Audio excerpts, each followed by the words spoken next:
تو میرا رب کہہ رہا وَخْفِضْ، لوگوں کی بدتمیزی کے آگے ذبح ہو جا، لوگوں کی بد اخلاقی کے آگے ذبح ہو جا. یہ مت کہہ کہ میں کتنا صبر کرتا، میں کتنا حوصلہ کرتا، میں کتنا چپ رہتا، میں بھی تو انسان ہوں، میرے اندر بھی تو دل ہے. وَخْفِضْ، اپنے پر پھیلا کے ان کی ہر بدتمیزی کو سہتا جا، ان کی ہر بد اخلاقی کو سہتا جا، ان کی ہر دل آزاری کو سہتا جا، سہتا جا. بس یہی تیرا کام ہے. قربان جاؤں اتنے عالی اخلاق کے باوجود اللہ اتنی تاکید کے ساتھ حکم سناتا ہے کہ اپنے پر پھیلا دے، زخمی پرندے کی طرح ذبح ہونے کے لیے تیار ہو جا. ان کی ہر بدتمیزی کے آگے آہ نہ کر لبوں کو سی، عشق ہے دل لگی نہیں، سینے پہ تیر کھائے جا، آگے قدم بڑھائے جا، یعنی زبان حال سے کہہ دے کہ ہاں ستائے جا. وہ یہ کرتا ہے، وہ یہ کرتی ہے، اسے یہ نہیں آتا، اسے یہ نہیں آتا، اسے وہ یوں سناتی ہے، وہ یوں سناتا ہے، وہ یوں کرتی ہے، وہ یوں کرتا ہے. یہ آج کے اخلاق ہیں. کوئی آنکھ ایسی نہیں ہے جو خوبیاں ڈھونڈے. جس آنکھ کو دیکھو اس میں دوربینیں فٹ ہیں عیب پکڑنے کے لیے. کاش کوئی آنکھ ہوتی جو خوبیاں دیکھتی، کوئی زبان ہوتی جو خوبیاں بولتی. ہائے ہائے، اللہ درجے بلند کرے سعید احمد خان رحمت اللہ علیہ. مولانا سعید احمد خان، ایک شخص میری زندگی میں آیا، یہ سارا مضمون میں اس کی صحبت سے سمجھا ہوں، کتابوں سے نہیں سمجھا. مجھے کتابیں زبانی یاد تھیں، میں کتابوں کا حافظ تھا، لیکن اللہ کی قسم میں مضمون کتابوں سے نہیں سمجھا. یہ میں اس بندے کی صحبت سے سمجھا کہ اخلاق سیکھنے پڑتے ہیں. اخلاق سیکھنے کی چیز ہے، یہ پڑھنے سے نہیں آتے، یہ پڑھانے سے نہیں آتے. ممکن ہے بخاری پڑھانے والا بد اخلاقی کے انتہا پر ہو، بخاری پڑھنے والا بد اخلاقی کے انتہا پر ہو، کہ یہ چیز پڑھنے سے نہیں آتی، سیکھنے سے آتی ہے. پڑھا، کتابیں زبانی یاد کی، چٹائیوں کے ساتھ سل کے بیٹھ کے پڑھا، نہیں سمجھ میں آئے. ایک ہستی کو دیکھا، ایک اخلاق والے کو دیکھا، اس کے ساتھ چند صبحیں گزری، چند شامیں گزری جو میری زندگی کا سب سے قیمتی اثاثہ ہیں. تو پھر مجھے پتا چلا کہ اخلاق کسے کہتے ہیں، اور اخلاق بھی سیکھنے کی چیز ہے، اور اخلاق ہی انسانیت کا نام ہے. بد اخلاقی ہے تو انسانیت نام کی شے کوئی نہیں. میرے رب کو زیادہ تسبیحات کی ضرورت نہیں ہے، یوں ممبر پہ بیٹھ کے لمبی تقریروں کی میرے رب کو زیادہ ضرورت نہیں ہے. بچھ جاؤ، پٹ جاؤ، مٹ جاؤ، لٹ جاؤ، اور اللہ کے دربار میں اونچا مقام پالو. لوگوں کی سہنا سیکھ لو، لوگوں کے زخم سہنا سیکھ لو، لوگوں کے لگائے ہوئے نشتر، لوگوں کے لگائے ہوئے زخم چھوڑ دو رسنے کے لیے، چھوڑ دو گھاؤ بننے کے لیے، چھوڑ دو انہیں گہرا ہونے کے لیے.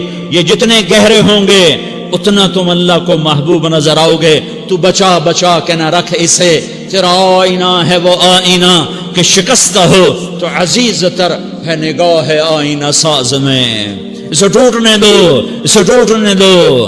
توڑنے والوں کو کہہ دو آ جاؤ ادھر آ ستمگر، ہنر آزمائیں تو تیر آزما، ہم جگر آزمائیں. لوگوں کو بولنے دو، عورتوں کو بولنے دو، تم سنتی جاؤ اور سہتی جاؤ اور پیتی جاؤ اور اف نہ کرو اور آہ نہ کرو.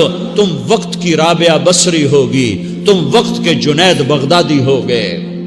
بڑے بڑے مجاہدوں والے اور بڑے بڑے بڑے بڑے عبادات والے، بڑے بڑے عبادات کے قطب مینار، اللہ کی قسم تمہاری گرد نہیں چھو سکتے، تمہاری گرد کو نہیں پا سکتے.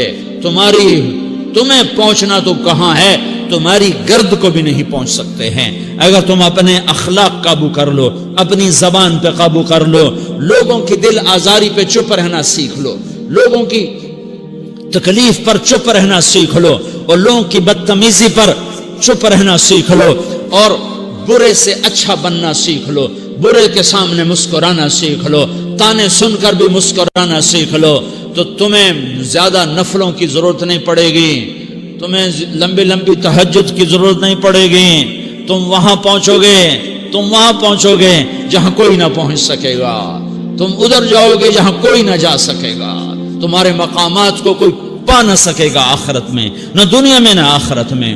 اپنے اخلاق بناؤ، اپنی آخرت کو بنانا ہے تو اس نفس کو پاکیزہ کرو۔ یہ نفس پاک ہوتا ہے دو باتوں سے، ایک عبادات سے، ایک اچھے اخلاق سے، اور یہ غلیظ ہوتا ہے، ناپاک ہوتا ہے عبادات کو چھوڑنے سے اور بد اخلاقی کا شکار ہونے سے۔ بد اخلاقی سب سے بڑی غلاظت اور کبیرہ گناہ سب سے بڑی غلاظت ہے، اور عبادات سب سے بڑی خوراک ہے، سب سے بڑی پاکیزگی ہے، اچھے اخلاق سب سے بڑی خوراک ہے، سب سے بڑی پاکیزگی ہے، گناہوں کا چھوڑ دینا سب سے بڑی طہارت ہے۔ یہ کرو گے اللہ تمہیں چمکائے گا، تمہاری دنیا بھی بنائے گا، تمہاری آخرت بھی بنائے گا۔ یہ اخلاق سیکھنے پڑتے ہیں، عبادات کو سیکھنا پڑتا ہے۔ اللہ کے راستے میں جاؤ، اللہ کے راستے میں پھرو، اور اپنے اخلاق بھی بناؤ، اپنا ایمان بھی بناؤ، اپنے کردار کو بھی بناؤ، اور مرتے دم تک یہ محنت کرتے رہو، کرتے رہو، کرتے رہو۔ کرتے کرتے موت آ گئی تو جو ادھورا پن ہے اللہ دور کر دے گا، جو ادھورا پن ہے اللہ دور کر دے گا۔ اور کوشش کرو 24 گھنٹے کی زندگی میں اس زبان پہ خیر کے سوا کچھ نہ نکلے۔ تم بے شک فرض نماز پڑھو، تسبیحات مسنون نہ پڑھو، تو لمبے ذکر نہ کرو، لمبے قرآن نہ پڑھو، لمبے نفل نہ پڑھو، میری ایک مان لو، یہ زبان پہ قابو پالو، اس زبان کو بند کرنا سیکھ لو، اسے ہونٹوں تلے، اسے دانتوں تلے دبانا سیکھ لو، یہ ہونٹوں کے در بند کرنا سیکھ لو۔ یہ مدرسے کے طلبہ نظر آ رہے ہیں، ان کو شیطان کوئی دعوت دے گا شراب پیو، ان کو کوئی شیطان دعوت دے گا کہ جوا کھیلو، ان کو دعوت دے گا غیبت کرو، ان کو دعوت دے گا فلاں کی برائی کرو، ان کو دعوت دے گا اس کے عیب ڈھونڈو اور اس کو چسکے لے لے کر بیان کرو۔ یہ اس گناہ کی مار دیتا ہے، اس میں ایسی مار دیتا ہے کہ نمازیں صاف ہو جاتی ہیں، عبادات صاف ہو جاتی ہیں، علم صاف ہو جاتا ہے، تبلیغ صاف ہو جاتی ہے۔ ہمارے استاد مولانا زار شاہ صاحب رحمۃ اللہ علیہ ہمیں فرمایا کرتے تھے، جب وہ کبھی غیبت کی نفرت بٹھاتے تو فرمایا کرتے تھے تم سب سے زیادہ کمائی کرنے والا طبقہ ہو طلبۃ العلم، لیکن ایک بول بول کر ساری کمائی پہ پانی پھیر دیتے ہو۔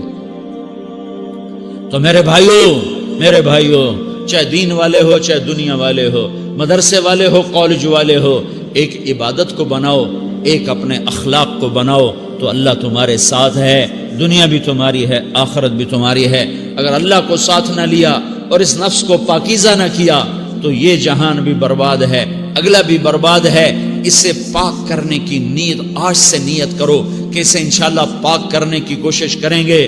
تو نیت کرتے ہو سارے کہ اسے پاک رکھنا ہے۔ کبھی کوئی دھبا لگ جائے، لگتا رہے گا انسان جو ہے تو فوراً دھونے کی، جیسے کرتے پہ دھبا لگ جائے تو فوراً دھونے کی کوشش کرتے ہیں، اسے دھونے کی کوشش کرو۔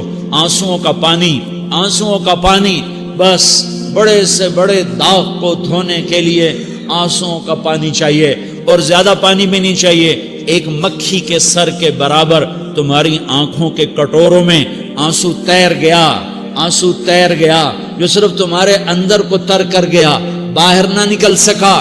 تمہاری آنکھ اتنی بخیل ثابت ہوئی کہ تمہیں آنسو کا ایک قطرہ نہ دے سکی، لیکن اتنا دے دیا کہ تمہارے کنارے بھیگ گئے۔ تو تمہارے بڑے بڑے داغ اللہ دھو کے صاف کپڑا تمہیں ہاتھ میں پکڑا دے گا، تمہارے ہاتھ میں پکڑا دے گا۔ تو جب ہو جائے توبہ کرو، جب ہو جائے آنسوں سے صاف کرو۔ آنسو نہیں نکلتا تو آہوں سے صاف کرو، تمہاری آہیں بھی اس سے صاف کر دیتی ہیں، تمہارے آنسو بھی اس سے صاف کرتے ہیں، تمہاری آہیں بھی اس سے صاف کر دیں گی۔ تم کہتے ہو جی دل بڑا سخت ہے، آنسو نکلتا ہی نہیں، تو تم کچھ آہ ہی بھر دو اللہ کے آگے، تو وہ بھی تمہیں کہاں سے کہاں پہنچا دے گی۔ تو میرے بھائیو اس کی نیت کرتے ہو نا، پچھلی پر توبہ کرو، پچھلی پہ توبہ کرو، پچھلی پر توبہ کرو، اگلی صحیح گزارنے کی نیت کرو۔ تو توبہ کی بھی نیت کرتے ہو تو کہو یا اللہ میری توبہ، پھر کہو یا اللہ میری توبہ، پھر کہو یا اللہ میری توبہ۔